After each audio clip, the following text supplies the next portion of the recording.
Hello everyone, my name is Bram Legru, the founder and managing director of Legru Partners, and welcome back to this video. Just some time ago, I had the pleasure to spend 90 minutes with no one less than John McGrath.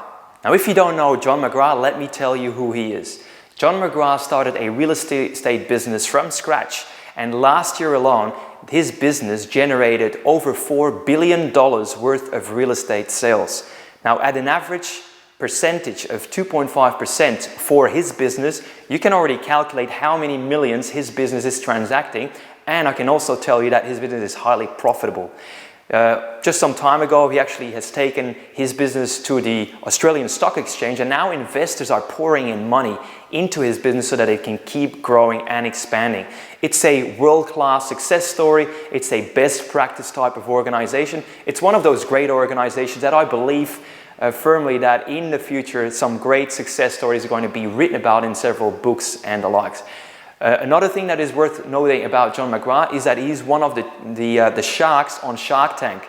So the television popular program that where people pitch their new invention or their product or their service to experienced and wealthy investors such as John McGrath.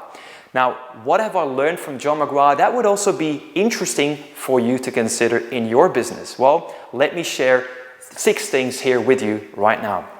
Number 1 is John McGrath says the top salespeople or the top professionals in the fields that he has come across, they all work by the ideal work week. It means that they structure their days and their weeks along activities that are all purely outcome-based and that are high value. It means that you have thought first about what it is that really moves the needle in your business to keep, pleasing your customers, to add more value to the customers, and to generate more revenue for the business. So your key tasks, what are they? If you don't know yet, it's probably a good time for you to write them down right now and just look at the things that really help you move the needle and add, to most of your business, and those things that actually keep you away from it. If you start seeing what the difference is, what you do then is you carve out time in each week and you put a system together for routines. It means that on Mondays you do such and such, on Tuesdays you do such and such, Wednesdays this and the like. So you do the same over and over and over again, and always work in line with your high value tasks first. You get into the routine, you stick to the plan, and you filter out the things that actually are taking you away from that really moves your business forward. So that's number 1, the ideal work week. The second one is you also think about who are the type of people that have already in the past referred a lot of work to you. Now, if you think about those people or organizations that actually have been able to refer really good business to you, what would really happen if you, as part of your ideal work week, would devote specific time to them? What you're doing there is then suddenly nurturing a referral relationship where you can reciprocate business in the best cases, right? You want to make sure that it's not a one-way street, because obviously that will lead to an end. But if it's mutually, you reciprocate, it means that you are keep perpetuating an exchange and an ongoing flood of qualified business. So referral partners are key to any business, particularly if you're in a high trust, high relationship driven environment where there's a lot of competition out there, and you can bounce off and leverage from other people's relationships. So it's a really great way to invest your time and to spend it wisely. The third one that I'd like to share with you is an interesting concept. It is a bit hard perhaps to get into, but I've found it to be revolutionary for myself at least. The idea was of 100% knowingness. This is really literally quoting John McGrath. The concept, the way he presented it, is that you need to find yourself in a mental frame of mind where your mind, your thinking aligns with your heart, and where you absolutely, unequivocally know that you're going to get the business, know that you're going to help a client, know that you are in a position to add value to them.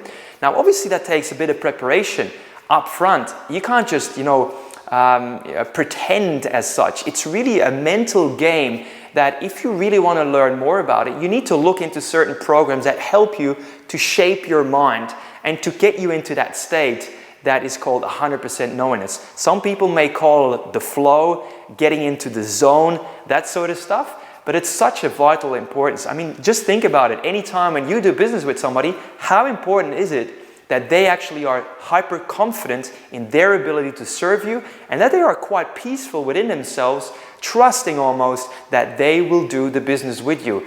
To what extent will that, you as a buyer, influence your decision? We all know confident people, they sell, right? And so we need to make sure that we get into that zone as well.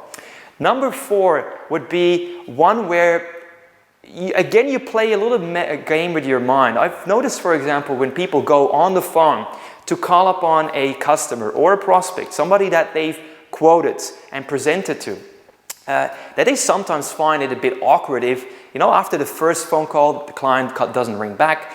They are hesitating to make a second phone call, and very few would ever do a third phone call if the client has gotten back to them yet. Here's my point. If you start seeing yourself as a friend of your client who really wants to help the client find the exact solution that is right for them, and you also see it as part of your responsibility, knowing how busy your client is, that you find your way to get a hold on the client and help them to find what it is that they want. This is really where you start seeing yourself as a friend rather than seeing yourself as a pain in the butt, if you catch my drift. So see yourself as a friend. If you suddenly find the solution, or you've got a key contact that you'd like to introduce the client to, and it is, for example, Saturday, 6 p.m., John McGrath made the point that his best salesman actually does make the call anytime during the week, obviously not at 2 in the morning. I thought that was pretty cool to consider, knowing that if it's really a time-based type of thing, and that sometimes you cannot get a hold on people during the week, you can use the weekend for it, right? Just try it and just show that you are there to serve them. Again, it's not about being a pest, it's about you being of service to them. Number 5 then is coming back to how we prepare for the conversations when we first meet the client and we want to learn what the client is looking for. It's the type of questions that we craft up front to stand out of the crowd, to separate ourselves from our competitors, that allow to have really well thought, well-crafted, thought-provocative type of questions that allow the client to really think about the business and their solution and their challenge in a different way. Where they think about, wow, that's a great question, nobody asked me that yet. What it means is that you are getting the client into a light bulb type of experience that already adds tremendous value to the client. Now, as a benefit of that secondary, it means that you'll then also get a wealth of information that then you can use later on in your proposal. Now think about it. If we only, under the premises or the assumption that we have done a good job in qualifying, meaning teasing out the right information from the client early on, only then we can present really well and have a very targeted, bespoke, absolutely fitting type of solution that we can present. In the absence thereof, our proposals will be almost by default go back to a off-the-shelf, not really relevant, seen that before, done that before type of experience. We don't want that. Again, if you are in a premium type of environment where your services and products are not the cheapest, but they are so-called seen as the best, wouldn't it make sense for us to at least put in the right time to think about the type of questions we want to ask people, carefully create them, take people on a journey that is well-placed and strategic, and where there's a reasoning behind it all, so that they give you the right information that then allows you to come back to them with the right solution for them. That's exactly what we need to do more of. Now, these are 5 key things that I've picked up from these 90 minutes spent with John McGrath. I'm very grateful that I had him, and I do encourage you to also consider how this can play out better in your business as well. My name is Bram Legru. I appreciate your time, and I wish you a great journey, and I look forward to seeing you next. Bye-bye.